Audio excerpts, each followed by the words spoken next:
doesn't mean that you understand the deen of Allah Ta'ala. So they did this in a sophisticated way of presenting themselves. Allah generally didn't accept it. And so these people, they're Khawarij 2.0. So instead of outright saying that the people who commit sins are kafir, that person is not quite a kafir, but not quite a believer. They're in some third category. The problem with that, there's no third category described in the Quran. They dig it out, but they say, oh, well, rationally, blah, blah, blah. So this is what is it? It's a skill that some people have, sophistry. MashaAllah, in Pakistan, people are amazing at it. I've never seen a group of people who are more argumentative and more skilled at arguing with one another, whether they're right or wrong, than my people. MashaAllah.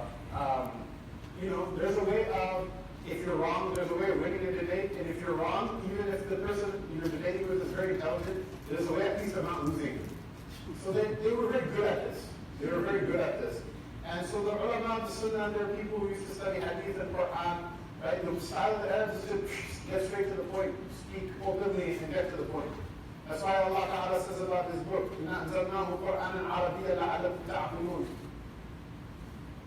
we sent it down as an Arabic Quran, so that you can lead people of intelligence, rationality. Arabic is not like Urdu. If the Quran was in Urdu, that's kind of a Tashrif Laya or Hazrat or this and that, it would have been just like a long, convoluted flowery. Allah Ta'ala said if we sent it down as Ajami language, nobody wouldn't have benefited even. Right? Arabic is it's a language of wahi. It's a language of revelation. It's a sacred language. You should learn that language. I promise you, Arabic class is not as entertaining as this is. It takes a lot of work. But the benefit is immense. When you hear the Quran, once you hear the Quran in its own language, you will never look at a translation again. I swear from the first day I took Arabic class, I never opened a translation again. Why? It's not the same. So this is another issue. I don't know how I can plead with you, but like I said, people ask me, oh, you went to university, and then you went to madrasa, you had a spiritual experience, you get into a car accident, what happened to you? I said, if I had one spiritual experience, it's learning Arabic. No car accident, alhamdulillah. No near-death experience and visions, any of that stuff. Unfortunately, we're simple people. We don't have any of these fancy experiences. But I'll tell you, learning Arabic, and then from that year, standing in the Tahawiyyah and hearing the book of Allah Ta'ala, it became completely new. It's like the deen came to life. And doesn't mean, the thing is also once you learn Arabic, you realize a lot of quote-unquote Arabs, they also don't know Arabic. They actually don't. They send their children to me to learn grammar and things like that. Why? Because they have a very degenerate dialect they speak that bears about the same resemblance to Arabic as Hebrew does. Classical Arabic of the Quran is something different. Very few people preserve that knowledge. It's generally only preserved by the ulama and by a few literary people. And so you'll see non-Muslims who speak the classical tongue, right? The previous pope of the Coptic church in Egypt, he used to be fond of quoting the Quran all the time, to the point that his followers, they used to feel uncomfortable. They said, what's wrong with you, man? Why do you keep quoting the Quran all the time? He says, okay, I don't believe in it, but it's a beautiful work of literature. That's what he used to say. He could say that in front of Allah Ta'ala, if he wants to. But even Abu Jahl and Walid ibn Mughira, these people used to sneak and listen to the Quran. Why? Because of how much beauty it had in it. They used to love to hear it. They used to love to hear it, and they wouldn't admit it in front of one another. Because there's something special in it. So, at any rate, coming back to this issue, right? The ulama of the Sunnah, they were very straightforward people. They just speak very forthrightly. If you're honest with one another and direct with one another, you don't beat around the bush, you can achieve a lot more in your life. And so now they're faced with these Mu'tazila who are people, of professional, beating around the bush type people. So they have to cope with them, they have to deal with them. This is another issue. But when the Mu'tazila first come on the scene, they throw such a big fuss about all of these types of things. Remember, the first religious violence within Islam is from the Khawarij. And the second religious violence in Islam, in the history of Islam, is from the Mu'tazila. The Ahlul Sunnah wal Jama'ah never physically persecuted anybody for their beliefs, even if they were wrong. What did they do? They used to send people to go and argue with them. Right? Remember, وَجَاهِدْ بِهِ جِهَادًا kabira. The first reference to jihad in the book of Allah Ta'ala is what? Is take the Quran and argue with the kuffar as a great jihad. This doesn't mean that there's no such thing as a physical or armed struggle. We'll talk about that later. But it means that that's not the only thing that's there. So the methodology of the Sahaba with people with regards to deen was to send people to convince them they're wrong. And generally they were very successful in it. They would convince people to the point where they would give up arguing. And then if they wanted to, they left. But they didn't use physical violence in order to enforce the deen on people. It's not very effective. It's not very effective. So, at any rate, the Mu'tazila, what happens is the Khalifa Mamun, who is a couple of Khulafa after Harun al-Rashid, his tutors as a kid, most of them are Mu'tazili.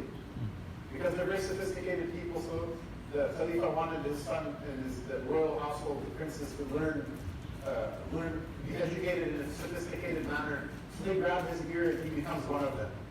And so he'll dismiss all the Sunni judges, he'll dismiss all the Sunni ulama, and he'll put Mu'tazila in their place, right? And so what happens? This is what happens to this day when you have a hack 2-bit movie, right? Not actual alim Rabbani, but a person who is just there, halwa khor, like a halwa-saurus monster that's just there to consume the dunya. This happens to this day. Those people, what is their sign? They see the people are all together, they try to divide them up. What's the sign of the person who loves Allah and His Rasul sallallahu alayhi wa sallam? He sees the flock of the Ummah of Sayyidina Muhammad sallallahu alayhi wa sallam is dispersed. He tries to bring them together. So what do these hack Mu'tazila movies do? Once they become in power, they start to propagate every small bit of their belief in a strange way. So they ask a question. They made it a litmus test for who they like and who they don't like. They say, is the Quran created, or is the Quran an eternal attribute of God Himself? Now, a normal Muslim is like, I never thought about that. I have no idea what that is, right? And in fact, according to the methodology of the Sunnah al-Jama'ah, a person, even if they answer this question wrong, especially an unlearned person, if they answer the question wrong, they won't be held accountable to it, because it's something that, even though if you make deep study of the Book of Allah and the Sunnah of the Rasul sallallahu alayhi wa sallam, you'll find the answer. But a normal person is never going to be obliged to make that deep of a study. And Allah punishes people for evil, He doesn't punish them for stupidity. If stupid was punished, everyone would go to hell except for crazy people. This is a mercy from Allah Ta'ala. Mark this word. This is my experience. 80%, this is being generous. 20% of people are religious because of their intelligence, 80% are religious because of their stupidity. Mark my words, this is being very generous, in fact. Even the people in the masajid, many of them are just religious because of their stupidity, because they're gullible, someone told them something, they believed it, it just happened to be right. There are very few people who think about things as much in order to understand what is right, why it's right. That's why you'll see in Hinduism, they have a priestly caste. They don't tell everybody read the Veda, right? In Christianity, until Martin Luther came with his Reformation, the lay people were not allowed to read the Bible. Guess what? Reformation comes, they start reading the Bible, in a couple of years' time, everybody becomes an atheist and a heathen. Hedonist, atheist, materialist. Then they do all this crazy stuff in the world that they ended up doing. You're all familiar with the history, right? Every deen will always encourage ignorance in a person except for Islam. Islam is the only one that encourages people to learn. Trust me, what would make me like medium happy is if, mashallah, our ulama who are here or our attendees go and study madrasa, mashallah, madrasa graduates, they go home and they say, this guy doesn't know Aqeedah Tahawiyyah, I would teach better than him. And the ones that are not studying, you go to madrasa and study here, there, anywhere. And then Trinidad the island, I come and teach my class, actually this is wrong, that's wrong, this is a better way of explaining, that's a better way of explaining. Go back to America, you have no work here. So I'll be happy. I'll be happy, it will make me so happy. Allah will make me so happy. It would make me so happy, it would make me the happiest person in the world. I would have to quit, I would say, nobody's going to listen to my lectures anymore. I'm out of business, I better just get a normal job and just, read my tahajjud and just Allah until the day I die, and then I have no more work anymore. So this is the only deen that teaches this. This is the only deen that teaches everyone else. Because if the people found out what kind of scam they're running, it's all going to fall apart. Which is essentially, as information becomes more and more available, that's what's happening. So coming back to this issue, Imam Rashid, he appoints all of his Mu'tazila guys as judges. So they ask this question with regards to the deen, with regards to the Quran. Is it created or is it an attribute of Allah subhanahu wa ta'ala? And so the Mu'tazila, their opinion is what? That the Quran is created. And the reason they say that is because, look, it's a book. There's what you call letters on the page. How could this be an attribute of God?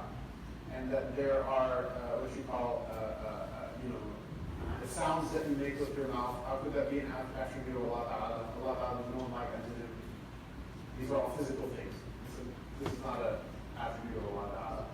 So the problem is this, is that Allah Subhanahu wa Ta'ala himself describes it as his own speech in his book. He describes Revelation as his own speech. And so the Mu'tazila say, no, but it came down piece by piece over 23 years. How is that even possible? I thought, when we saw you were saying all these bad things about the Mu'tazila, you yourself said that Allah Ta'ala doesn't change.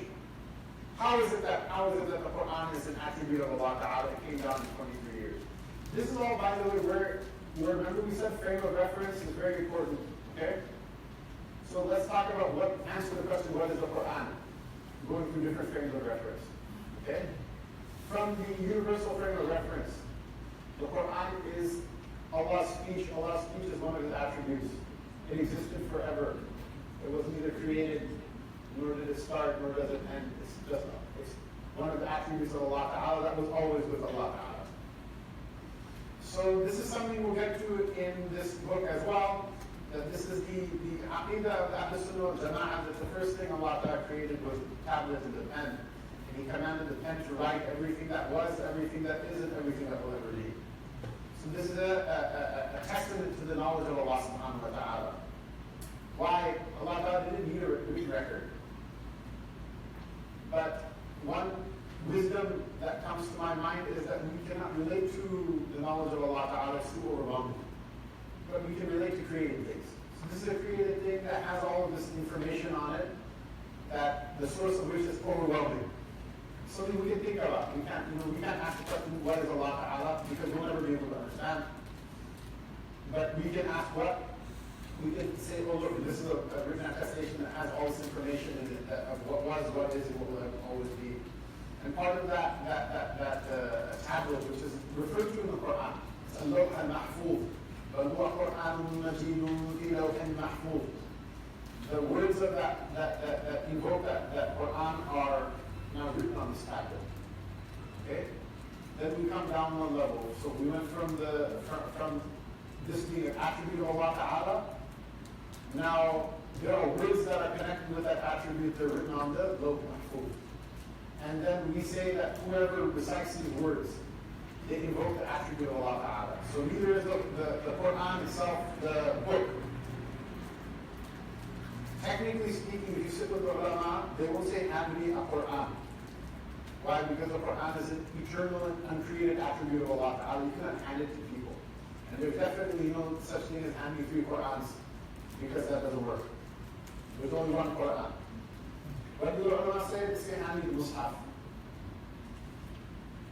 Colloquially, we'll say, okay, hand me the Quran. But the technical, the correct way of speech is hand me the Mus'haf. The Mus'haf is what? It's like the lawh mahfuz in the sense that the words that are connected to that sifa of Allah subhanahu wa ta'ala are written inside of that Mus'haf. So we say, for example, that when someone does something, asks Allah Ta'ala for His mercy, the words of dua, they invoke the mercy of Allah Ta'ala. When somebody says blasphemy, the words of blasphemy, they invoke the wrath of Allah Ta'ala. These are all different attributes of Allah Ta'ala. We say the words of the Quran, they invoke the speech of Allah Ta'ala, which is a sifa, it's an attribute of the divine that we experience. and it has a number of effects on a person. One of which is that the command of Allah Ta'ala, what He wants from you, it becomes clear to you. And it's not only the words that are there. That effect, even if you don't understand the link of Arabic, some of that effect comes into a person. And the proof of this is that every year, the Ummah, they pray Salat al-Tarawih. Many places, neither the Imam nor the Jama'ah behind him understand the link of what's being read. But they do it year after year. Why? Because they're stupid? No. Human beings don't do things that are a waste of time. Things that are a waste of time, they fall by the wayside. People only do things that are beneficial. So if you ask a person who just prayed 20 raka'at of Tarawih when they leave, would you waste your time? Nobody will say no. Everybody leaves with a feeling of spirituality and a clean feeling inside of their heart. No matter what kind of sinner they are, or what kind of good person they are, they all leave with some effect of this one of Allah Ta'ala sifat, the effects of which are too numerous to understand. Just like Allah Ta'ala is someone who can't understand the depth of it, is something even if you understand all the words in the Arabic dictionary, you won't say I understood the entire Quran. Rather, the Quran itself says, قُلْ لَوْ كَانَ الْبَحْرُ مِدَادًا لِكَلِمَاتِ رَبِّي لَنَفِدَ الْبَحْرُ قَبْلَ أَن تَنفَدَ كَلِمَاتُ رَبِّي وَلَوْ جِئْنَا بِمِثْلِهِ مَدَدًا. Let's say if the ocean was ink, in order to write the words of my Lord, the ocean would have been exhausted before the words of my Lord exhausted. And even if you brought another ocean after that. Another place in the Quran, Allah Ta'ala says, even if all the trees in the world were cut into pens, and you had 7 oceans filled with ink, you wouldn't be able to exhaust what's there. So the idea is this: is the Lawh Mahfuz is the place where these words are written. And those words, by writing them and by reciting them, mainly by reciting them and also by writing them, it invokes this effect of Allah Ta'ala's divine speech. So then from there, what does it mean? We sent it down in Laylatul Qadr. Did the Quran come down in 23 years? Sayyidina Jibreel al-Amin, right? Sayyidina Jibreel alayhi salam, whose position amongst the angels is the primary position. Just like the position of Sayyidina Muhammad sallallahu alayhi wa sallam amongst the Anbiya is the primary position, except for the position of the Prophet sallallahu alayhi wa sallam is further above even Jibreel alayhi salam. That he is from the jinns of angels, he is their Sayyid. From the genus of angels, he is the one who has the highest rank. And Allah entrusts him with 2 things, right? Jibreel is a Syriac compound word, which means brute force of Allah Ta'ala, Jabra of Allah Ta'ala. So he's an Amin because he brings the wahi, he brings the revelation. And he's Jibreel, why? Because he's the one Allah Ta'ala sends with punishment. He sends with punishment, and he's the one who lifted Sodom and Gomorrah literally out of the earth and flipped it upside down and crashed it back into the land. He's the one who Allah Ta'ala dispatched to destroy Ad and Thamud. He's the one, Rasulullah sallallahu alayhi wa sallam, when he came out of a lot of Hira from Jabal Nur. And he saw Sayyidina Jibreel alayhi salam in his true form. He saw that he filled the horizons on all sides. That's how enormous his true form was. That he would come to Rasulullah sallallahu alayhi wa sallam in the form of a man, but that wasn't his true form. His true form was physically overwhelming. Right? So, Inna anzalnahu fi laylatil qadr is that Mubarak night in which Allah Ta'ala told Sayyidina Jibreel, now go to this part of the Lawh Mahfuz and copy it down and bring it from the highest point in the heavens down to this world. And then from there, as I command you, take parts of it to the Prophet sallallahu alayhi wa sallam, ayah by ayah, surah by surah, part by part. And then that Rasulullah sallallahu alayhi wa sallam came onto his heart and he taught it to his Sahaba radiallahu anhum. And then all of then what happens is that he transmitted to them orally. Then after he passes away sallallahu alayhi wa sallam, Sayyidina Abu Bakr Siddiq radiallahu anhu tells the people who have the different fragments of it written in different places, he transmitted it to them orally. So they knew how it's supposed to go from beginning to end. He said, now let's all copy it down in one place from the beginning to the end. Lest all the Hufaz, they die off and this becomes a problem. And so that's how we receive the Mus'haf. From Allah Rabbul Izzah, through the angels, through the Prophet sallallahu alaihi wasallam, through the Sahaba, and all those who transmitted that Quran. Just like the people transmitted the Hadith from Rasulullah sallallahu alaihi wasallam, they also transmitted the Quran like that as well. So this whole issue, the Mu'tazila said, no. This thing you have in front of you, it cannot be the speech of Allah Ta'ala. It's Allah Ta'ala, He says this speech is just a metaphor. It's not truly the speech of Allah Ta'ala. But ulama of Sunnah said, no. You are saying it's not the speech of Allah Ta'ala because you're trying to interpret it based on what you believe is rational. We say that's irrational. It can't be the speech of Allah Subhanahu wa Ta'ala. It can't be the speech of Allah Subhanahu wa Ta'ala. And so the ulama said, okay, that's your opinion, we believe you're wrong. They said, no. Whoever says that this is the speech of Allah Subhanahu wa Ta'ala is a mushrik. Why? Because he attributed physical things to Allah Ta'ala. Ulama said, that's not what we're doing. He said, no, you're mushrik, you're a kafir. So what they would do is they bring the ulama to the royal court in chains. They would ask them, is the Quran created or not? They say no. They beat them. They jail them. They kill them. They say yes. Some of them, they said yes. They took the opinion that it's okay to save your life in order to lie in order to save your life. So they said yes, just to get off scot-free. This is a very heroic and very important part of the history of the ulama and of Islam itself. That Imam Ahmad bin Hanbal, rahimahullah ta'ala, is given the laqab or the title of the Imam of Ahl Sunnah wal Jama'ah. Why? It's not because he's the originator of the concept. It's because he was the one that the Mu'tazila brought the most pressure down on in order to accept their belief. Why? Because everybody loved him and trusted him. He was a great muhaddith, he was a very pious man. The entire ummah trusted him. They thought this man would never lie. So if they could get him to crack, then everybody else would crack after him. So they jailed him for years. They would bring him in chains into the Caliphate court, and they would beat him, and he wouldn't accept. They would make him debate with the Mu'tazili ulama, and they would never be able to defeat him. They would beat him and torture him, and what would he say? He said, if you bring me a dalil from the book of Allah, the Sunnah of Rasulullah sallallahu alaihi wasallam to substantiate your point, I'll accept it. But if you don't, then how can I accept it? And so he was beaten so badly, many of his joints were dislocated. He was let out of jail. What happened was the Ma'mun died, and then after him there was Al-Wafiq and Al-Mu'tasim. Three of them, they're all Mu'tazila. And finally, when the fourth ascended to the throne, his name was Al-Mutawakkil.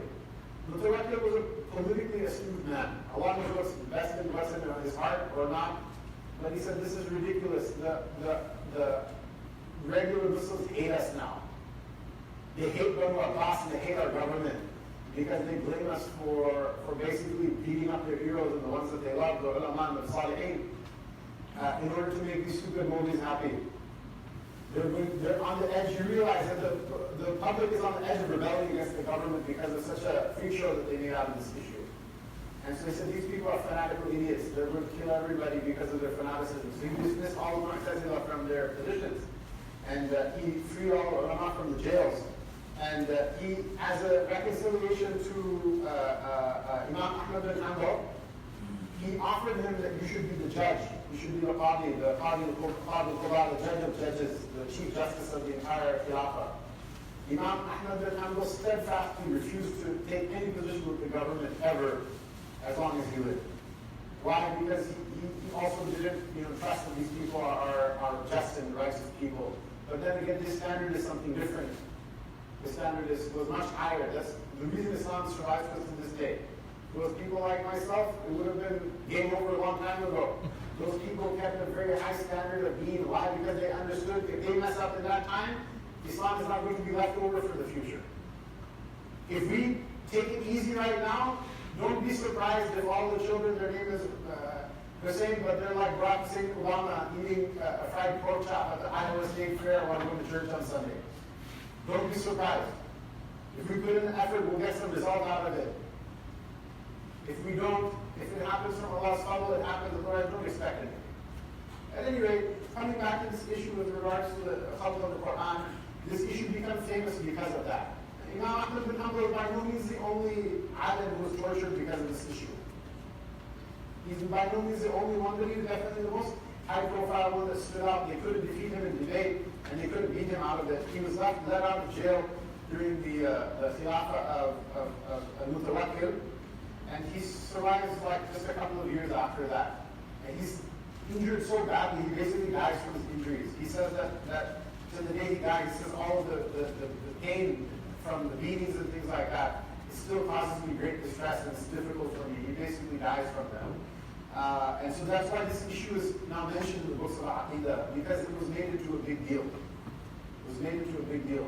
And someone might say, how is it Allah Ta'ala, He reveals the Quran, now this surah is talking about the Battle of Badr, and this surah is talking about this, and this surah is talking about that, and you're the one who said that Allah Ta'ala doesn't change with time. We say what? That the words itself are not the Quran. The words itself are the occasion of invoking Allah Ta'ala's sifa of His divine speech. Allah Ta'ala gave the words that were necessary for the Prophet ﷺ at the right time. Otherwise, with him, it was always there. Just like we experience Allah Ta'ala's other sifat through time. Someone does something that makes dua for Allah's mercy, someone calls on Allah, Allah Ta'ala answers His call at that time. Somebody does something bad, Allah Ta'ala punishes them at that time. With Allah Ta'ala, these things are all there with Him. We experience them through time. We experience them through time. That's us. That doesn't mean that Allah Ta'ala is somehow bound by time. That doesn't mean Allah Ta'ala is bound by time. And this is an interesting thing. Even there's a concept in the tafsir of the Quran called nasq. What is nasq? Nasq is abrogation. That the rulings of certain things in the deen, they change from time to time. So in the beginning of Islam, there was no explicit ruling outlawing alcohol, consumption of alcohol. And then later on, there was ayat in the Quran that said alcohol is a bad thing, but it doesn't explicitly forbid it. And then later on, the prohibition of alcohol comes. One of the things that the Usuliyun and the ulama said is that nasq will change ahkam, it doesn't change akhbar. Nasq will change rulings, it doesn't change realities. So for example, you have Mormons here, Church of Jesus Christ of Latter-day Saints, right? So Mormons, they had a weird belief. They had a belief that they said black people are the spawn of Satan. They're the progeny of the devil. So I had a white guy I went to university with, I had a class with, and his name was Zion. So this is a real strange name, regular people don't have those types of names. So my pops was a Mormon, so Mormons like names like that, So he said my pops was a Mormon. I said, what do you mean was? He says, in the 70s, what happened is the Mormon church used to teach that black people are the spawn of the devil. And then after civil rights and Martin Luther King, all this, it becomes unfashionable to say things like that, right? So one day in the church, they said, yeah, we don't believe that. So he said, my father never believed it. But he thought, okay, there's some other good teachings in the church, and we're socially integrated in it, why rock the boat? He just asked the questions of, do we never believe that? Or do we change our belief? He asked this question. He said, we don't believe that. Don't ask any other question. He said, no, listen, do we never believe that? Or in which case, why do people used to say it? Or do we change our belief in case we were wrong before? And they excommunicated him from the church for that. Okay? Nasq is in ahkam, it's in rulings, it's not in realities. You don't say yesterday there were 3 gods and today there's 1. We don't say yesterday, the sky is purple and not today is blue, unless it actually changed, right? We don't say, a better example, we don't say yesterday 2 plus 2 equals 5 and today 2 equals 4. Realities are realities. If something happened, it happened. Nasq is not going to change that, right? So what do we say? We say even in the Quran, realities don't change. Rulings change. You can understand how a ruling will change based on a change in circumstances. But the reality is that it always stays the same.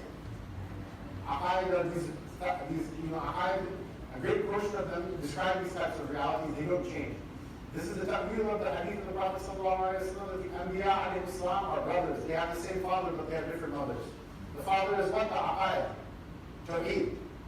The mothers are the Sharia, the laws. The laws change from time to time, place to place, but the beliefs are always the same because those things don't change.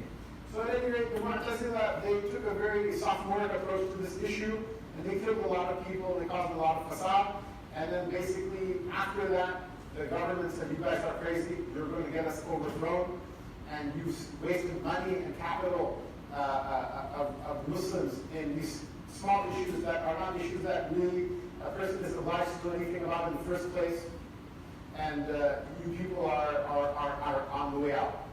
And so then there's another rest of history with regards to Mu'tazila about Imam Abu Hasan al-Ash'ari and Abu Mansur al-Maturidi, that these are Imams that basically, Imam Ghazali rahimahullah ta'ala, they're people who basically undertake a very thorough and complete refutation of Mu'tazili doctrine to the point where their beliefs become a laughing stock in the Ummah. Nobody accepts them anymore because they're so thoroughly refuted by these people. So thoroughly refuted by these people. And, like I said, they were rationalist philosophers, which sounds good at the first turn, but they weren't rational at all. They basically jailed and killed people because of tangential religious beliefs, which is not a rational thing at all. They're homicidal maniacs, essentially. And there are some people nowadays, I read this, a lot of people talk about Islam, but they don't know what they're talking about. And it's very frustrating as an understatement. And so I remember reading something, you know what, the Muslims are backwards because Ghazali refuted the Mu'tazila, and they were rational people, and if the Mu'tazila were still there, Muslims would have been on the moon by now. What kind of stupid thing is that? They're killing people, they're committing violence in the name of religion. How did you send them to the moon so quickly? Like, you have to discover things by doing work, not by, fancifully making things up in your head. And sometimes people say things and they sound good, but they're so stupid. They really are. Right? This is a hadith of the Prophet ﷺ that that indeed there is from eloquent speech a type of sorcery, magic. Right? So just because someone speaks well doesn't mean you have to believe them. If you think I speak well, then you should probably take everything I say with a grain of salt for your own good. But luckily, mashallah, I'm not that good of a speaker, alhamdulillah, so you can believe me. So he said, أن القرآن كلام الله من بدأ إلى كيفية قولا وأنزله على النبي صلى الله عليه وسلم وحيا صدقه المؤمنون على ذلك حقا وإيمانوا أنه كلام الله تعالى بالحقيقة ليس بمخلوق ككلام البرية. So we believe that indeed the Quran is the word of Allah, and that its reality appeared to us from Allah Ta'ala without any modality. Meaning what the actual sifa of Allah Subhanahu wa Ta'ala is, we don't point to the book or we don't point to the recitations in the Quran. Rather, the actual sifa of Allah Ta'ala, like the other sifat of Allah Ta'ala, they're connected with Him, so we don't, just like we don't know about Allah Ta'ala, we know that He's unlike His creation. We know that there's a sifa with Allah Ta'ala known as His kalam.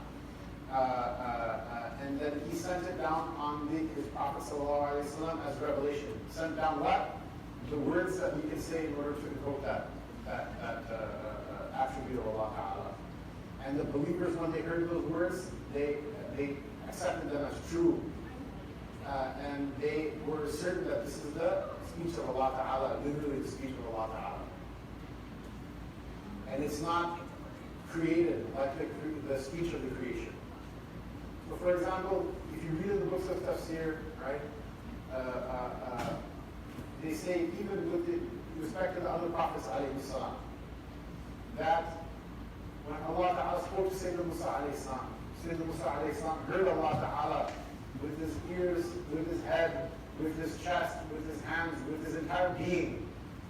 He heard Allah Ta'ala. It wasn't in the ears. It wasn't like sound wave traveling through the air. Rather, it was a more profound and deeper experience that resonated through his entire being. And we believe that about the Quran as well. That's why the Quran was shifa in it.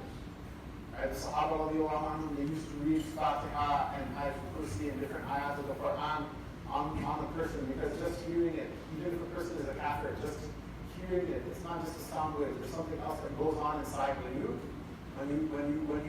read it and when you recite it. There's something there. There's something there that's more than just that. So it's not like it's not like makhluk, like it's not created like the speech of created things. This is something we've seen it before so many times. Would you believe in America, so many masajid, there are non-Muslims, they'll stand for the entire Salat Tahawiyyah. They'll fast in the day and they'll stand for the whole Tahawiyyah, even though we're not Muslims. But why are you here then? I feel something really special. I want to do it. Okay, good for you. It's not uncommon. It's not surprising. A person has a little bit of patience. They feel that as well. They in fact sometimes appreciate it more than Muslims do because we pray 5 times a day. We get used to it. We're like spoiled brat. Allah Ta'ala opened this candy shop for us, and we eat the candy every day. We take it without saying please, and we finish without saying thank you because we expect, I'm Muslim. My forefathers are from India. This is my birthright. It's not like that. Sometimes they appreciate it even more. Allah Ta'ala give them hidayah as well. So they fast because it makes the Tarawih even more enjoyable when you fast in the day. Right? So it's one of those things. So people know intuitively that there's something different about it. It's not just the words. It's not just fancy words or whatever. فمن سمعه فزعم أنه كلام البشر فقد كفر وقد ذمه الله وعابه وأوعد عذابه حيث قال الله تعالى سأصلي السقر فلما أوعد الله بسقر لمن قال إن هذا إلا قول البشر علمنا وأيقنا أنه قول خالق البشر ولا يشبه قول البشر. So whoever hears the book of Allah Ta'ala and says that these words are the words of a human being, that person has disbelieved. And Allah Ta'ala has blamed him and found fault with him and threatened him with this torment. When he said in his book, Most High, I will roast him in a blazing fire. So when Allah Ta'ala threatened the threat of the blazing fire to the person who said this is the word of human, we know and we are certain that it is the words of the creator of humans and it doesn't resemble the words of humans. So he brings here a very logical argument from the text of the Quran. His idea is that if the Quran is created, whose words are they? Where did they come from? One of the reasons they didn't make takfir of Mu'tazila, even though it is also to say that the Quran is created is kufr, because Allah Ta'ala says it's not the word of creation. But the reason they kind of let them off the hook a little bit is that it's a subtle point. And they said, well, we can say that the Prophet ﷺ made the words up himself, rather Allah instructed him on what words to say, but the words are still created. But the issue is the same. It's neither the words of a human being nor is it created. It comes from Allah Ta'ala, and you're negating the idea that that the one who said that it's the words of the creation, Allah Ta'ala said that person is a kafir. And so we say that this belief that the Quran is created is kufr, this belief, but there's a difference in the tariqah of Ahlus Sunnah wal Jama'ah. Some things are kufr, but the person who says it, we will find an excuse for them, that maybe they didn't understand what they were saying. And that's why we won't make takfir of the person. But the issue is that it doesn't mean you just, don't go on, I read Aqeedah Tahawiyyah, Fulan is a kafir, my uncle is a kafir, and you have to go argue with your wife, and how dare you say this, you're a kafir, and your husband, how dare you say that, even if they made a mistake, the takfir is the walifa of the ulama, and not everyone who says kufr is a kafir, because oftentimes people say things of stupidity, not understanding what they mean, and the ulama excuse them for that. And we hope Allah excuses us for that, because there is not one amongst us who hasn't said something stupid at some time or another. And if someone said, I never said anything stupid, then that's the dumb thing that you said.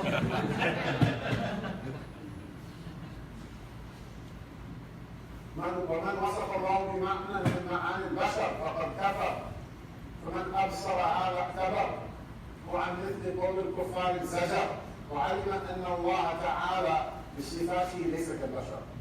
So whoever describes Allah Ta'ala with a reality from the realities of being human, that person is disbelieved. And whoever ponders with insight over this matter, then they will be deterred from ever saying anything like the speech of the kuffar, which is what Allah Ta'ala resembles a human being.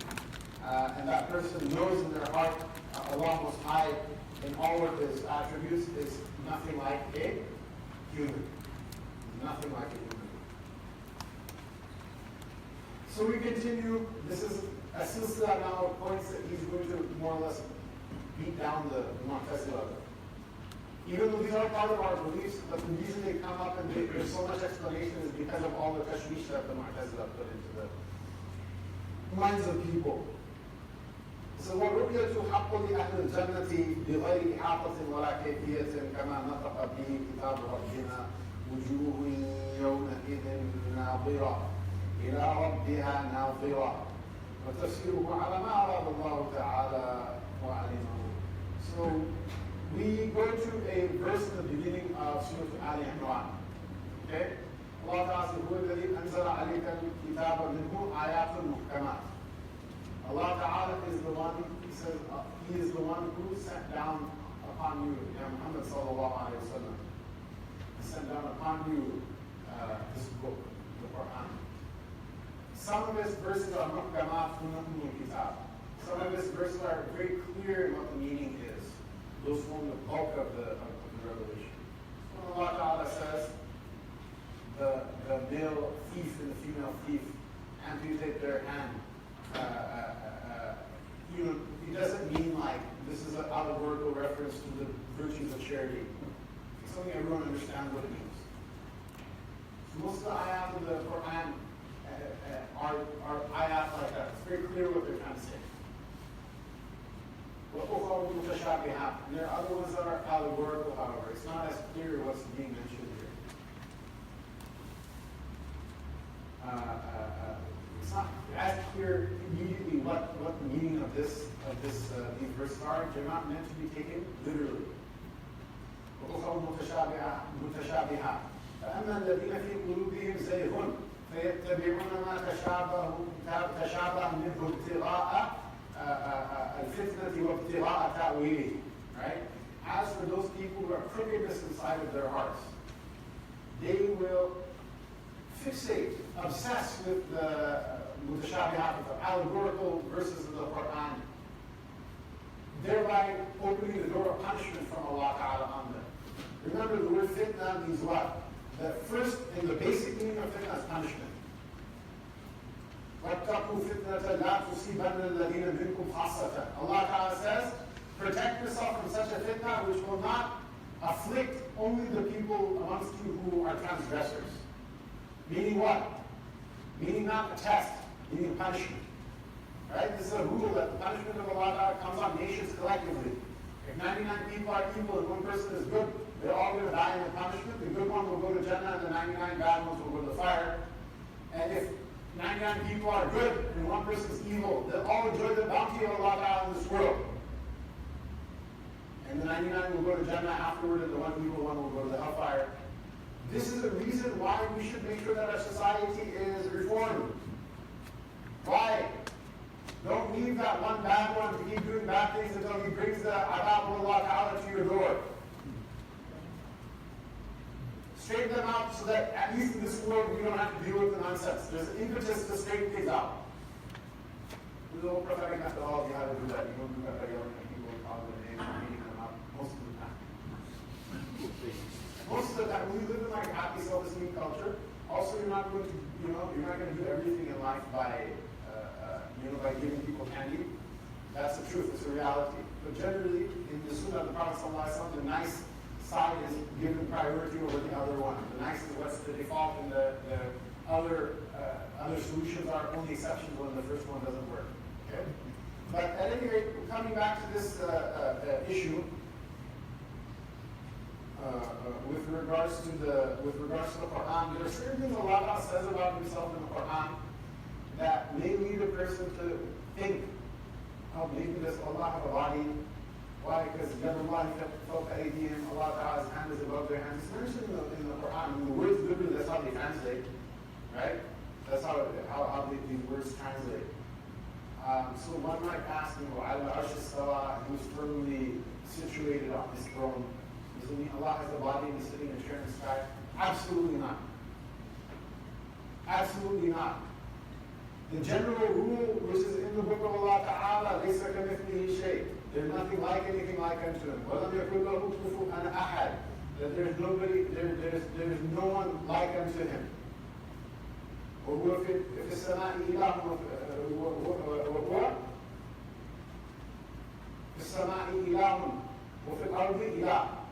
That He is the one, He is God, He is God in the not locus. This is Godship that spreads throughout the entire universe. So what we say is that Allah Ta'ala Himself said in His book that certain ayat are going to be clear what they mean, and certain ones is going to be allegorical. So we say that when Allah Ta'ala says the hand, right? He doesn't mean a hand. Whoever, remember we just said a minute ago, whoever describes any sort of attribute to Allah Ta'ala similar to the attributes of human beings, that person is disbelieved. We say the hand, the word hand here, it describes an attribute of Allah Ta'ala. Okay? What that attribute truly means, Allah knows best, but Allah mentioned it so we believe it. All we know is it's not like anything that a human being has. Right? When Allah Ta'ala says, Al-Arsh istawa, that He was firmly seated over the throne, what we know is it doesn't mean He sits on a chair. Why? Because that's the modality like human modalities. It's something that Allah Ta'ala did, that befits Him being Allah Ta'ala. What it means, Allah knows best, but we believe in it. Whatever its meaning is, we believe in it. This is called tafweed. That there's certain things in the Quran, at some point all of us have to accept that. What does Alif Lam Mim mean? Allah knows best. If you think you're going to understand everything, it doesn't work that way. Allah is Allah, He's the boss. He's the one who says Alif Lam Mim, so nobody understands what it means. ذَلِكَ الْكِتَابُ لَا رَيْبَ فِيهِ. There's no doubt in this book. He's Allah, you're not. If you can accept that, you'll do well in Islam. If you cannot accept that, it's going to be rough ride. It's not going to work for you. So, the mutashabihat, even amongst them, there's a spectrum. So Allah Ta'ala says that as for the people whose hearts are crooked, they will still try to figure out what these things mean. And by doing so, they'll open the door of punishment on themselves in the attempt to open the door to find out what these things mean. وَمَا يَعْلَمُ تَأْوِيلَهُ إِلَّا اللَّهُ. Allah Ta'ala says that nobody knows what the actual meaning of these things is except for Allah. وَالرَّاسِخُونَ فِي الْعِلْمِ يَقُولُونَ آمَنَّا بِهِ كُلٌّ مِنْ عِندِ رَبِّنَا وَمَا يَذَكَّرُ إِلَّا أُولُو الْأَلْبَابِ. The people who are firmly rooted in knowledge, they'll say, we believe in all of it. Whether you understand or don't, we believe in everything in the Quran. The meaning is, Allah knows best what the meaning is, but whatever it is, we believe in it as it should be. All of it came from our Lord. And nobody will take this reminder except for the people who have wisdom inside. So Imam Ghazali rahimahullah ta'ala has a slightly more generous reading of this verse. He says, وَمَا يَعْلَمُ تَأْوِيلَهُ إِلَّا اللَّهُ وَالرَّاسِخُونَ فِي الْعِلْمِ. And nobody knows the meaning of these things except for Allah and those few people who are very firmly rooted in knowledge. Maybe some people know some of these things. But at any rate, still the default position is to say what? It's to say we believe in all of it comes from our Lord, and nobody will take this reminder except for people who possess some wisdom inside of them, some substance inside of them. Now Rahimahullah Ta'ala, who is also one of the great Imams of the Ahl-Sunnah wal Jama'ah, even though not everybody follows his madhab and fiqh, but in terms of hadith, he is Amir al-Mu'mineen for hadith in his age. He's a preeminent master of hadith in his age, and he was accepted by the entire Ummah as such. When he was asked about the mutashabihat, al-istiwa, what does al-arsh istiwa mean, that he was firmly seated over the throne, he would say that al-istiwa ma'lum, that the fact that it happened is known. Wal-kayfiyatu majhul, what the actual modality and details of what that actually means is unknown. It's unknown. But imanu bihi wajib, but to believe in it is an obligation. وَالسُّؤَالُ عَنْهُ بِدْعَةٌ. And it is a reprehensible innovation to ask too many detailed questions about these things. Why? Because these things are revealed not to teach you how to live. They're revealed for another hikmah Allah Ta'ala has, which the subject of which is another class, but it's not something that if you don't understand it, there's any deficiency in your Islam. So don't delve into these things. This was the madhab of the Aslaf. When I say the Salaf, when I say Salaf, I'm not talking about like Jews nowadays. I'm talking about the Sahaba radiallahu anhum, and the Tabi'een, the ones who followed their way, and the Tabi'een, the ones who followed their way, the first 3 generations, 5, 3 generations, that was their maslak with regards to these issues. Later on, what happens, all the Mu'tazila, they come to like, no, that they say the hand, it does, it means God's, whatever, and it doesn't really, have any physical meaning. And the Mi'raj has everything they turn the entire Quran into a metaphor until they explain the whole thing away like a fairy tale. So that's one extreme. And then in reaction against them, not Imam Ahmad bin Hanbal. Imam Ahmad bin Hanbal kept the Aqeedah the Salaf, which is that what? The things that are mutashabihat, we vouchsafe the knowledge of Allah knows best what they mean. But some of the people who followed his madhab afterward, they got so fed up with the Mu'tazila, they said, no, the hand is a hand. Allah sat in the chair in the sky. This, that, shut up, you people don't even believe in the Quran. Just what's there, believe it and done. This is also a misguidance. This is also misguidance. Between these two, there's four methods of dealing with it, right? The first method was the method of the actual salaf, which is not to deal with. Just leave it alone. Why you got to ask about all of these things? This is not Allah. This is not a literal ruling for what you need to do in these things. We just believe this from Allah subhanahu wa ta'ala. Maybe the recitation of it gives us some benefit and some mercy that we don't understand, but this is not something that will at any rate affect your day-to-day practice of Islam. And so that's one methodology, is called tafweed. And then the methodology of the Mu'tazila is called ta'til. Ta'til means to explain everything away to nothingness. Then the methodology of the extremists from the followers of Imam Ahmad bin Hanbal. Not all of them took this path. But Ibn Jawzi, who was a very great Hanbali scholar in Baghdad in the Abbasi period, he actually writes refutation of these people, being a Hanbali himself. They say what? They say that, oh no, hand means hand. Maybe it's like a bigger hand than the rest of the creation, but it means hand. That's called what? Tajseem, to make Allah into a body. There was a fourth path also that was chalked out. The first and fourth are from the Ahl Sunnah wal Jama'ah, the second and third are not. The first one, which is the original madhab of the Ahl Sunnah stuff, we say that Allah knows best, but at least don't get into it.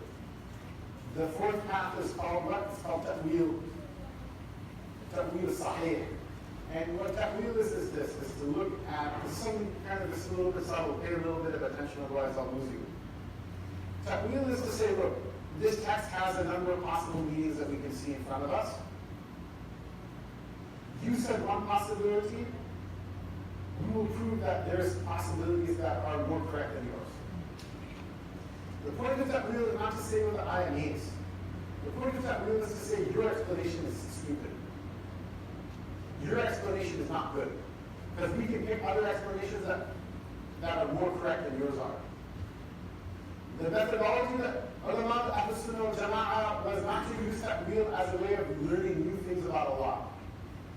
The methodology of the Sunnah wal Jama'ah was to use ta'wil as a way of shutting up people who are saying wrong things. To prove to the Ummah these people don't know what they're talking about. Once the Ummah accepts from the ulama that really the Mu'tazila don't know what they're talking about, or these other groups don't know what they're talking about, then to return to the original, which is what Allah knows best what does this mean. So, a lot of these points that are coming up right now, they have to do with this type of ta'wil, or to negate the spurious interpretations of the Mu'tazila or of the other heterodox groups. So we start with this issue of seeing Allah Ta'ala in Jannah. Seeing Allah Ta'ala in Jannah. Allah Ta'ala says, وُجُوهُ يَوْمَئِذٍ نَاظِرَةٌ, that some faces will be bright that day, in the day of judgment. إِلَىٰ رَبِّهَا نَاظِرَةٌ, and they will be gazing toward their Lord. They will be looking at their Lord. So someone might say, look, you just said that Allah Ta'ala, there is nothing like unto him. How can someone see Allah? And he says it's going to happen, it's going to happen, it's done. Hadith, the Prophet says it's going to happen, it's done. So the Mu'tazila said, no, Allah, you're not going to really see Allah Ta'ala. Allah Ta'ala will show you something and you think it's him, but it's not really there. Because that's absurd, how could you see Allah Ta'ala? So we say, look, you have to respect the fact that Allah Ta'ala said in his book, the text of his book, and he said you'll see him. You'll see him. How is it possible? That's his job, his business. How is he going to make it happen? That's his job and his business. And then they say, okay, are you saying that someone could see all of Allah at the same time? No. we're not saying anything. We're just saying, it's going to happen, it's going to happen. We will get there. If you don't trust me, it will be good. We'll make it happen. What's your problem? Like I remember there was, we had used to have a star on campus when I was in university. And so there was a couple, super progressive modernist type of visiting scholars from Europe or something like that. And super like hyper-modernist type people. And the husband and wife, the husband is like a convert, and the wife is like super like, modernist woman. And the husband says in front of his wife very confidently, he says, why is it that Allah Ta'ala, will give several wives to a man in Jannah in the Quran? What if I don't want that? And I said, look at you, mashallah, so obedient and wrapped up, mashallah. And he really believed it. Like his wife did a real good job on him, mashallah. And I'm like, why are you upset? And he's talking about it more and more, and I'm just like, why are you obsessed about this thing, right? I said, everyone gets what they want. So, I don't think it's going to be a big deal. Like, have you ever thought about like getting there? Like, did you even pray today? You know what I mean? People have these kind of weird, like, nitpicky obsessions about stuff. They're completely losing the plot. Do you think if you get to Jannah, Allah's going to say, no, you have to do this even if you don't want to? And it's kind of silliness. At any rate, if you get there, right? Imam Hamza told you that in the I don't know how to explain how you're going to see Allah Ta'ala, right? If you get there, it'll work out, it'll be great, it'll be wonderful. Allah Ta'ala will take all of us there. Right? I mean, the point is, you're missing the point if you're thinking, hold on, how is it possible? Allah Ta'ala will create the entire universe from nothing, maybe something, you'll do something, and you'll be like, oh wow, I never thought that was possible. And then you see Allah Ta'ala in the past, it's done. Right? This is, by the way, the greatest ni'mah. It's the greatest blessing a believer can have, to see Allah Ta'ala in Jannah. And the mu'minun will stand and watch Allah Ta'ala for like 10,000 years. And then they'll just be mesmerized. And then Allah Ta'ala will come at them and say, go, I made this whole Jannah for you. You guys are all standing over here. Go to join the Jannah. Whoever wants to come back, you come back whenever they like. It's such a wonderful thing. People, how is this possible? How is that possible? This is not this is not that. This is silly. This is like and it's interesting. That seeing Allah Ta'ala in Jannah is the greatest of Allah's blessings. And this is a sign of the Mu'tazila being on this guidance that they have to nitpick and take the air out of the tires of even that. You should look forward to it. You shouldn't, if your reaction is like, about this, about that, you really missed it. You really missed the point. Allah Ta'ala doesn't, infinite number of things at every moment that you don't understand. Just accept this is one of those things and move on. Allah Ta'ala take all of us there, inshallah. So this is seeing the vision of Allah Ta'ala, right? So this is a beatific vision. This is nobody knows what that means. This is Catholic terminology. This is Catholic terminology for the vision of God, to see God. The beatific vision. So this is the vision of Allah Ta'ala for the people of Jannah as haq. And we say that it's not like you'll see all of Allah Ta'ala, and nor we ascribe to it any modality. It is what it is. Allah knows best how it's going to happen. Whatever it is, He'll make it happen. That it's just as He spoke about it, it's just as it is spoken about in the book of our Lord, that the faces that day will be bright, and they will be gazing toward their Lord. And whatever the tafsir of it is, it's whatever Allah wanted that tafsir to be, whatever Allah Ta'ala knows in knowledge, what the details are. You need to say to Allah Ta'ala. If you have a feeling, or if you have a need to know everything, Islam is not going to work out for you. If you think you know everything, it's not going to work out for you. Shaitan, that's your ticket. Because he's like, why should I make sajda? I'm better than him. I don't get it. I'm not going to do it. Blah blah blah. And the thing is, okay, I understand, right? If someone told me, for example, give me all your money, why? I'll spend it tomorrow. Don't give me the money, right? But if Allah Ta'ala says it is different than if you understand, right? Allah is telling you, said that I don't get it. I'm not going to do it. I don't get it, right? Allah Ta'ala says it's different than if if someone else told you, if I asked you to give all your money, right? You'd be stupid to give your money to me. But no, Allah Ta'ala says it's different. When Rasulullah says it's different, right? And we believe and trust Allah Ta'ala. Why? Because Allah, we believe and trust Rasulullah sallallahu alayhi wa sallam. Why? Because he's a sadiq al-amin. He doesn't lie about you. He's a trustworthy one. He never cheated anyone in his life. Everyone he did good by. Nobody interacted with him except for he came out better. So that's not stupid, blind trust. That's actually a very intelligent thing to trust them. If you don't trust Allah Ta'ala, you'll destroy yourself. You can't fight with him. That's based on your rational abilities that you accept what they have to say, not anything else. فكل ما جاء في ذلك من الحديث الصحيح عن الرسول صلى الله عليه وسلم فهو كما قال ومعناه على ما أراد لا ندخل في ذلك متأولين بآرائنا ولا متوهمين بأهوائنا. He said all of those correctly translated hadith from the Messenger of Allah sallallahu alaihi wasallam with regards to this seeing Allah in Jannah, all of them are true just as he said them, and the reality is whatever Rasulullah sallallahu alaihi wasallam wished to convey from them, and we don't enter into it nitpicking the explanation based on our opinions, nor do we imagine things about what they might have meant based on our own vain conjecture.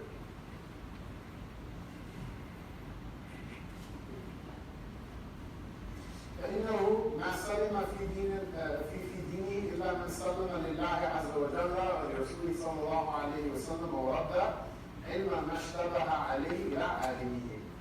He says nobody will be safe in their deen. Their deen will not be safe and will not be whole. It won't be sound. Except for that person who vouchsafes to Allah, gives it up for Allah subhanahu wa ta'ala, most mighty and majestic is He, and to His Rasul sallallahu alayhi wa sallam, that whatever they said is true, and whatever you don't understand, you say, even though I didn't understand, Allah and His Rasul sallallahu alayhi wa sallam know what it is, and whatever they say it is, that's what I believe. That's the only way to be safe in your deen. If you can't do that, Islam is not going to work out for you. Now, that's, again, it's not checking you, bringing at the door. It's knowing Allah knows everything. Rasulullah sallallahu alaihi wasallam is the one who didn't tell lies. Allah got chosen to bring this message. We trust them. It's not telling you to trust Bob down the street. It's not telling you to trust an unscrupulous Imam that makes you do weird things. We said that to him when you enter to the masjid and give like a fifth of your paycheck to him every month, even though you find no place in the book of Allah Ta'ala. Not that. That would be frankly stupid. Kind of, you'd be cheating you, but it'd be kind of your own fault too for giving up to that, right? This is Allah and His Rasul sallallahu alayhi wa sallam. Of course you would listen to them. So you should like accept the fact that they know more than you and say whatever they say is right. I believe it more than even what I say myself. It's a very beautiful hadith about Sayyidina Huzaymah ibn Thabit. We talked about the Quran, radiallahu ta'ala anhu. We talked about the Quran from before, that when Sayyidina Abu Bakr radiallahu anhu during his reign, they knew the Quran. They knew how to recite it from beginning to end. That wasn't the issue. But when they wanted to compile the written version of the Quran, Sayyidina Zayd bin Thabit radiallahu anhu, the personal scribe of Rasulullah sallallahu alayhi wa sallam, he was charged with being in charge of that project. So what he did was, he said, we'll write down the surahs from beginning to end. I want at least 2 upright witnesses, because that's just evidentiary standard in the court in Islam. I want 2 upright witnesses to bring written copies of the different ayat that were written during the life of Rasulullah sallallahu alaihi wasallam. Some people bring paper, some people bring something written on a stone or on a camel bone or on a papyrus reed or whatever, right? So they have the entire Quran compiled except for what? Except for the last 2 ayahs of Surah At-Tawbah. لقد جاءكم رسول من أنفسكم عزيز عليه ما عنتم حريص عليكم بالمؤمنين رؤوف رحيم فإن تولوا فقل حسبي الله لا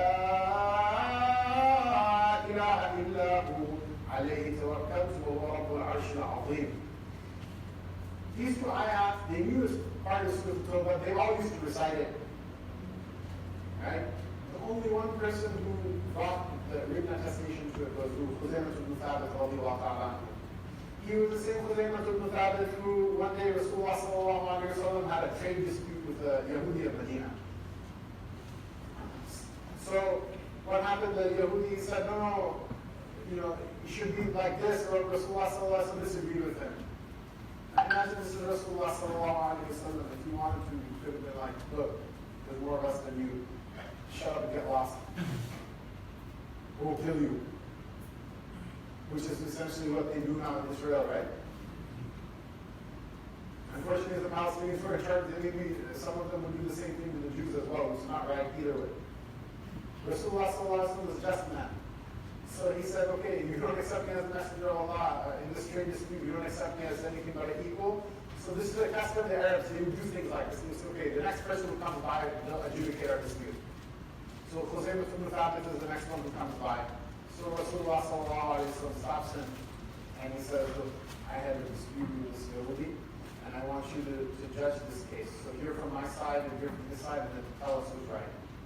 So Khuzaymah said, you're right. He said, no. Listen to my side, listen to his side, and then make a judgment. No, he says, you're right.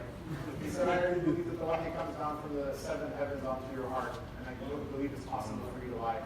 So why do I have to stick around and listen to both sides of the story? So Rasulullah sallallahu alaihi wasallam, the Yahudi, they agreed, whoever the next guy is, he chooses, and that's it, right? So Rasulullah sallallahu alaihi wasallam, obviously he's not affirming his procedural style, because that was wrong. You should have listened to both sides of the story. As the court should run, as a matter of procedure. But his heart was in the right place. Rasulullah sallallahu alaihi wasallam said, this man is so truthful that his witness counts as the witness of true uprightness. Yeah. So he's the one who had the written form of these last two ayahs. Anyway, coming back to this issue is that the reason I mentioned this story is that's the iman that's maqbul from a person, that you already believe Rasulullah sallallahu alaihi wasallam is upright and truthful. Even if you don't know, you trust that what he says is right, that's your iman. That's your iman. That you trust what he says is right, is correct. And a person cannot do that, that person, they're not going to do well. He says that وَلَا تَثْبُتُ قَدْرُ الْإِسْلَامِ إِلَّا عَلَى ظَاهِرِ التَّسْلِيمِ وَالِاسْتِسْلَامِ. So that the foothold of Islam will not be firm, except for when it's planted on the back of submission, of vouchsafing knowledge to Allah and His Rasul sallallahu alaihi wasallam in submission.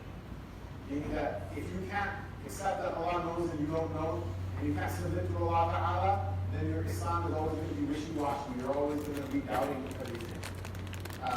ومن ضام علم ما قدر عنه علمه ولم يقنع بالتسليم فهمه حجبه مرامه عن خالص التوحيد وصاف المعرفة وصحيح الإيمان فيتذبذب بين الكفر والإيمان والتصديق والتكذيب والإقرار والإنكار موسوسا تائها شاكا زائغا لا مؤمنا مصدقا ولا جاحدا مكذبا.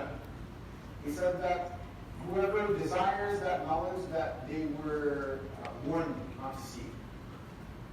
Allah Ta'ala said in His book, what He says, whoever spends all of their time, you were supposed to spend your time understanding the Quran and applying them to your life. Whoever, some people, they have everyone knows that people have to go. The person maybe even stealing things in that day doesn't bother him at all. Right? The person, whoever is obsessed with those things that Allah Ta'ala said, that nobody will seek the ta'wil of the explanation of the mutashabihat except for the ones seeking punishment for themselves. That's a warning. Whoever spends all of their time seeking that knowledge, they're warned not to seek. And isn't sufficed, they're not satisfied by saying Allah knows best. They're like, no, I need to know everything. I need to know everything, like Iblis himself. I'm not going to make sense that doesn't make sense to me. Until you explain it to me, I'm not doing it.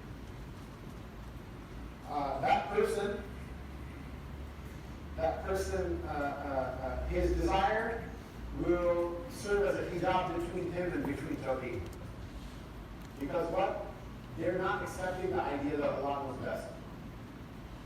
And because of that, even though they don't worship any other idol or whatever, their idol is their own nafs, their own ego. If you can't accept there are things in this world I'm not going to understand completely, then it will be a hijab between that person and between Tawheed. The strange part and ironic part is what? The more you say, I don't know, the more you accept Allah knows and you don't, the more Allah will teach you. The more you learn. By pretending you know what you don't know, it's not going to give you anything. A person is like, oh, Rasulullah sallallahu alaihi wasallam is the best of Allah's creation. How come I can't be the best of Allah's creation? I work hard. I do a lot of salat, I read Quran all the time. By pretending, you're not going to do anything for yourself. But the more you love and the more you say, yes, Rasulullah sallallahu alaihi wasallam is the best of Allah's creation. He's the one I love the most. I love him more than I love myself. The more you also will raise your rank amongst the creation of Allah Ta'ala, the more value and worth you'll have. This is, the spiritual world is like the inverse of the physical world.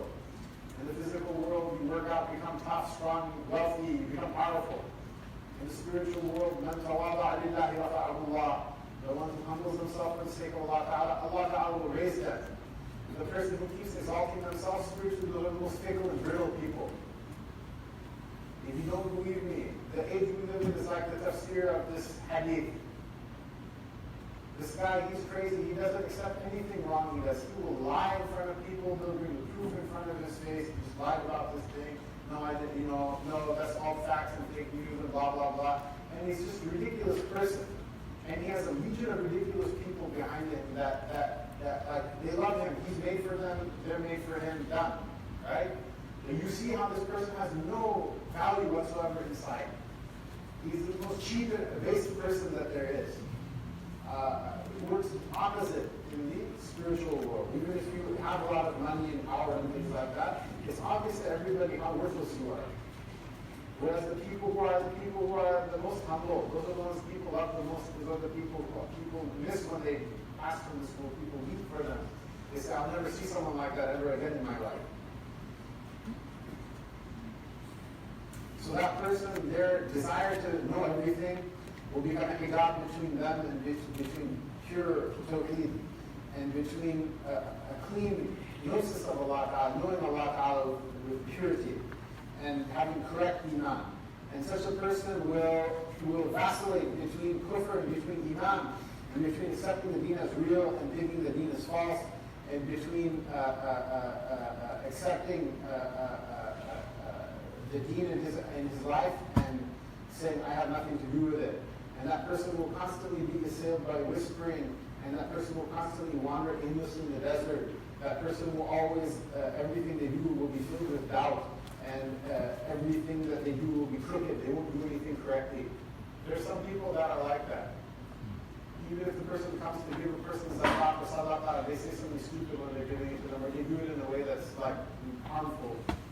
Some people, they come to the masjid, but the way they come to the masjid is always, they say something bad, or they do something to harm somebody, or something wrong with everything they do. They can't do anything right. And this is what's going to happen to a person, that everything they do is twisted. That person won't be a believer who accepts the deen as true, but nor will they be able to bring themselves to be a person who disbelieves in the deen and think that it's all false. They'll be just wandering this no man's land in the middle. Why? Because the nafs cannot accept that I don't know everything, I can't know everything. You have to know what your limits are. You have to know what your limits are. Don't entertain these fantasies about how wonderful and amazing you are.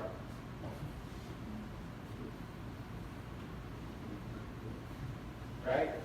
Everybody believes, this is mashallah, the people from my country, they have this issue more than other people. I think maybe in Trinidad it's not as bad. But it's part of every human being's nature. When they go spoiled, they always have this idea inside, I'm this special snowflake. I'm the unique special snowflake that is different than everybody else, and everything I do is right, and even the wrong things I do is like, okay. I myself, I'm the worst as far as this is concerned. I've seen myself believe this to the most ridiculous extents about myself, to the point where at some point when I sit alone and nobody else is around, I'm like, oh my God, that was so stupid. That was the dumbest thing I ever did in my life. How could I think that? The person who sees their own faults is a blessed person. This is a ni'mah from Allah Ta'ala. Otherwise, no nafs is able to see its own faults. It's a blind spot for every person. This is only a blessing from Allah subhanahu wa ta'ala. The awliya of Allah subhanahu wa ta'ala, they used to sit and cry about their faults. Such people, you spend the day and the night with them. They never do anything wrong. People like me have to do something really stupid to have to sit down and be like, okay, maybe I'm not right 100% of the time. So sometimes that's a blessing itself, right? That's a blessing itself sometimes as well. So if you have sins, don't do them in the future, for sure. But if you have sins in your past, take that as a blessing from Allah Ta'ala and an opportunity to what? Remember how wonderful you are. For the Anbiya alayhi salam, their perfection is known. Someone might say, oh, they're going to be, of course they're going to be perfect, right? So the Sahaba radiallahu anhum, oh, but that was so long ago, so far away. I know people who have such amount of knowledge that that person, the amount of knowledge they have in like one section of their pinky finger, if I had it, I would have so much takabbur, I wouldn't even return people's salam. That's how much knowledge those people have. And I know them, they live from their beginning of their life, with short lives, the beginning of their life till the end of their life, they never own a proper pair of shoes. You know, the slippers they have in the wudukhana, for the people change into just to make wudu, right? That's the only shoes they ever own. They never own their own home. They never own their car. They never own any of these things. Well, you saw people like this, right? We're far from the Dawah of Islam right now. And there are people, undoubtedly saintly people, even in this island, even in this room right now. But subhanAllah, Allah Ta'ala, when He created some of His awliya, there are so many people that Allah Ta'ala created. Those people are like a source of barakah and the preservation of the how of the Prophet Sallallahu Alaihi Wasallam in this ummah, at least some part of it. But you see that and you know if this person is like this person who weeps over his faults, he never took anything from the dunya, and they still weep over their faults, and they pray to Haji that night and cry when we need to sleep, mashallah, comfortably through the entire night, and wake up as if we're doing Islam a favor by coming to a class or teaching a class or any of these things, right? If you see that kayfiyah from some of these people, then you'll realize that the person who is, is preoccupied with their own faults is a blessing from Allah subhanahu wa ta'ala. And it's a safety for their iman. What is Aqeedah telling us right now? This is one thing actually also, he's mentioned in the khutbah. One of the reasons I want to teach this Aqeedah Tahawiyyah is why. Not so I can say this group is going to hell and that group is going to hell. I'm not saying it isn't going to make them go to hell even more. I'm not saying it's not going to prevent them. We don't have a problem with people. The teachings of the deen, we have to preserve them. One of the reasons it's so important to explain Aqeedah is it makes the fiqh make sense, and it makes the tasawwuf make sense as well. You will not be able to understand tasawwuf, you will not understand the Sufism that has no Aqeedah is the one where you smoke weed or dance at a grave. The actual tasawwuf of the awliya and of the ulama and things like that, it doesn't make sense until you read the Aqeedah. Shaykh Hamza Maqbul, Imam, all these people, you people are masters of the Aqeedah of ASWJI. That's the lens, like, there's something in front of you, but your eyes don't work properly, you put on glasses and everything becomes clear. This Aqeedah is the glasses through which you have to see the entire deen. If you don't do it, you'll see something and you'll explain it the wrong way, it won't make sense to you. You'll see somebody, mashallah, Shaykh Fulan, Sayyid Shah, whatever, Fulan, flew the air. That's the most amazing thing I ever saw. And my whole rest of my deen is trying to fly. If flying in the air was a sign of wilayah, then the Boeing 777 is more holy than the Kaaba itself. Right? That's not the point though. If you understand these things, you'll understand that's not the point. So what is he saying right now? He says, if you cannot suppress your nafs in order enough to understand a lot of stuff you're not going to know ever. And the Messenger of Allah sallallahu alaihi wasallam knows a lot of stuff you'll never know. And that's a very understatement. It's a very subdued understatement. Our knowledge compared with Rasulullah sallallahu alaihi wasallam is not even like a drop in the ocean. But it's enough, alhamdulillah. Right? That's where's mashallah Imam Sahib? Right? But mashallah, Imam Sahib, mashallah. What it is that you guys are from the Kashmir side, right? What was the verse? Rahmat da darya ilahi hardam ghazda tera je katra bakshe manu that one time, I don't know, my Punjabi is not that good, so you forgive me. He says that, the river of mercy, Ya Ilahi, oh my God, my Allah, your river of mercy, it flows in every moment. It's a river, it's like a massive river, right? The Amazon is not that far away, right? MashaAllah. It's such a huge river, the fish will swim into the jungle and eat berries and nuts, right? The river of your mercy, what's bigger than Amazon and the river of Allah Ta'ala's mercy? Imagine, right? The river of your mercy, it flows in every moment.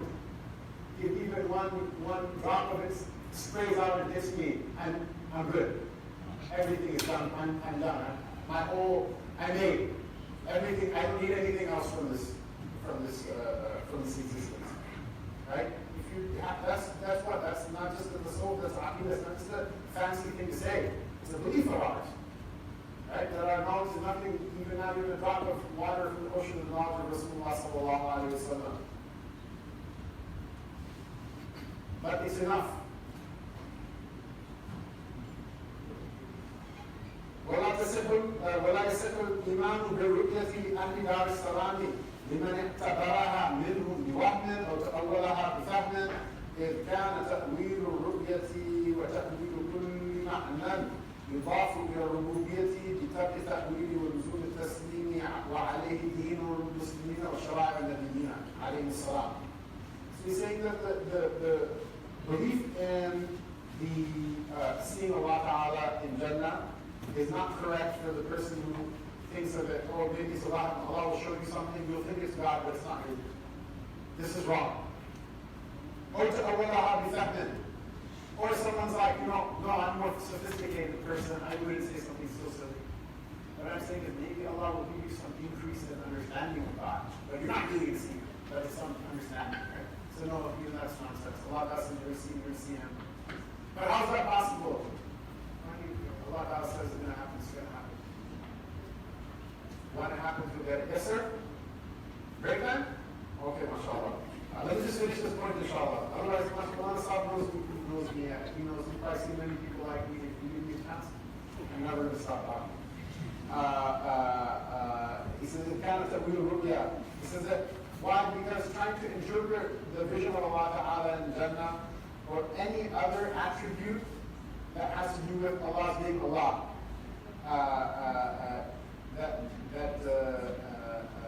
The proper way to understand those things is to stop trying to interpret them in detail and just accepting that Allah knows best what these things mean.